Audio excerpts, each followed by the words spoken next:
Na mede we ko asante mantemo manfo ewo empotemo no mo ade se bako eno mo de to mampani John Dramani Mahama anim ene se adwuma bia ban dada ne de ne sa eka ye titiu de fa apomuden ho no wonhwe na onwie emo manfo no nya so mfaso.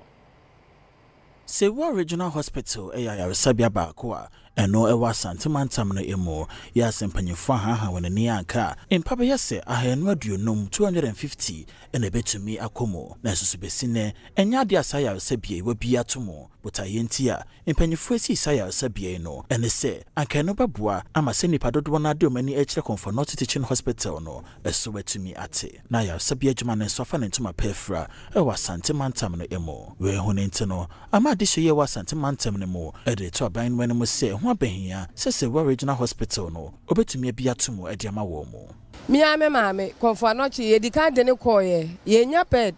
enti senka se wa de no aye completed a seka at least ka nipa ne betumi akọ se wa so de na da ho kakaraka yi enti ke yetimi wie ya senka nipa ba eno ase wanya place de ama no na nka ho kire no eso ate. For us at that end, if you take the Wisconsin road, it's supposed to be a road that will lead to the main hospital, and it's untarred. In fact, it's very dusty. If you within the Sewa itself, where the hospital is also located, the roads are not fixed. So we were even amazed when we heard the president has commissioned the hospital. We were surprised. Aya sabian insemi ye ho no kane mampanyi na nado danko akofo do memne da itwa mu kopie mu wa santimantam mu a ode sansemi so atudwa dia be fa se me ya baba pusuntwe ha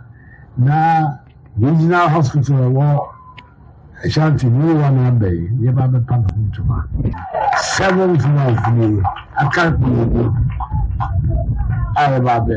that was 7th one ye Ashanti Regional Hospital. That is a Mianka Sasamipa, Nameba, now Clacano, and so the Jesus.